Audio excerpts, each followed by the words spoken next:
Durant une période de faiblesse pour les enfants d'Israël, ils furent envahis par un ennemi. Cet ennemi aurait été Nabuchodonosor, roi de Babylone. Nabuchodonosor massacra un très grand nombre d'Israélites et en déplaça bien plus encore. Avant de partir, il emmena les survivants en captivité. De plus, il ordonna à ses soldats de brûler la Torah et d'ensevelir le temple de Jérusalem sous les décombres. Une destruction totale. Ezra faisait partie des personnes que Nabuchodonosor emmena avec lui à Babylone. Qui est Ezra? Essir en dit qu'Ezra était un homme juste parmi les enfants d'Israël, et rien dans la Sunna ni dans le Coran ne prouve qu'il ait été un prophète. C'est l'avis de la majorité des savants. On raconte que Nabuchodonosor prit Ezra sous son aile lorsqu'il était enfant. À 40 ans, Dieu l'honora en lui accordant la sagesse, et il devint le 4e gardien de la Torah. Qui étaient les 3 autres gardiens? Nos maîtres Moïse, Jésus et Josué. Après la chute de l'Empire babylonien, Ezra quitta Babylone et retourna en Palestine. Un jour, alors qu'il voyageait de village en village sur son âne, il passa près du village où se trouvait Jérusalem et des maisons alentour, encore marquées par la destruction. Des maisons vides, sans aucun signe de vie. À cette vue, il s'exclama « Comment Dieu peut-il faire revivre cela après sa mort ?»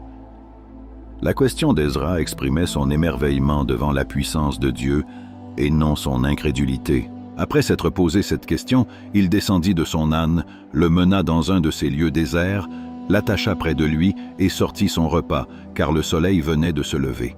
Son repas se composait de figues, de jus de raisin et de pain sec. Il trempa le pain sec dans le jus de raisin pour le ramollir et pouvoir le manger. Il s'allongea près de son repas, ferma les yeux et s'endormit.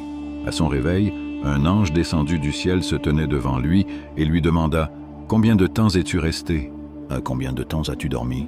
Uzaïr répondit à l'ange « Je suis resté un jour, ou une partie de jour. » Il avait à peine dormi une journée, mais lorsqu'il leva les yeux au ciel et vit que le soleil venait de se lever, il demanda « Combien d'heures ai-je dormi ?»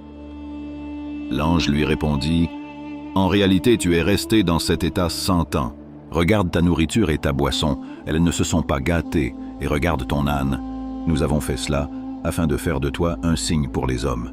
Et regarde les ossements, comment nous les relevons et les revêtons de chair. » L'ange lui révéla qu'il n'avait pas dormi 2 heures comme il le pensait, ni même une journée entière. Non, il avait dormi 100 ans.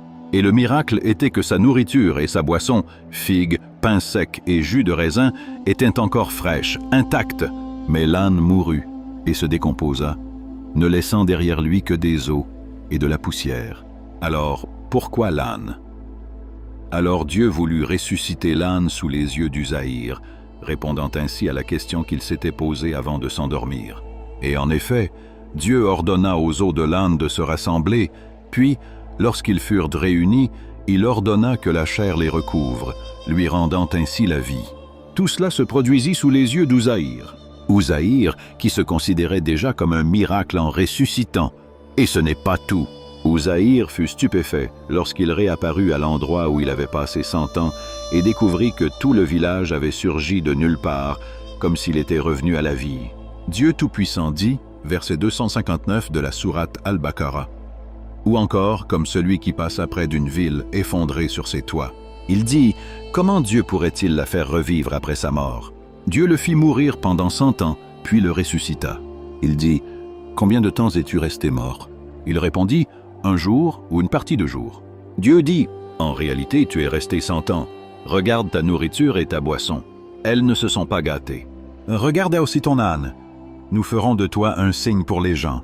Regarde les ossements, nous les relevons et les revêtons de chair. Lorsqu'il comprit cela, il dit, je sais que Dieu est omnipotent. Après cela, Ezra retourna chez lui. Ezra avait un serviteur d'un âge presque semblable au sien.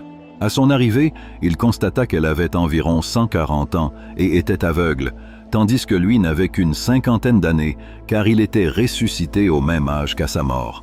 Lorsqu'il révéla son identité et qu'il était Ezra, elle ne le crut pas, affirmant qu'Ezra avait disparu et était mort depuis 100 ans. Il tenta de la convaincre à nouveau et elle dit « Ezra était de ceux dont les prières étaient exaucées. Pour croire que tu es Ezra, prie Dieu de me rendre la vue. » Et en effet, Ezra pria pour elle, et Dieu lui rendit la vue. Quand elle le vit, elle sut qu'il était Ezra, et elle courut vers les Israélites pour leur annoncer qu'Ezra était toujours vivant. Le peuple ne le crut pas et décida de le mettre à l'épreuve. Ils dirent « Lorsque Nabuchodonosor vint et brûla toute la Torah, un homme juste en enterra un exemplaire et en révéla l'emplacement à sa famille. » Esdras connaissait la Torah par cœur. « Si tu es vraiment Esdras, récite-nous la Torah en entier. » Et en effet, Esdras leur récita la Torah en entier. Il ne fit pas une seule erreur. Quand les Juifs apprirent ce qui était arrivé à Esdras, ils dirent que son retour d'entre les morts était dû au fait qu'il était le Fils de Dieu. Comme le disent les chrétiens, Jésus, Fils de Dieu, celui qui guide vers le bien, est semblable à celui qui l'accomplit.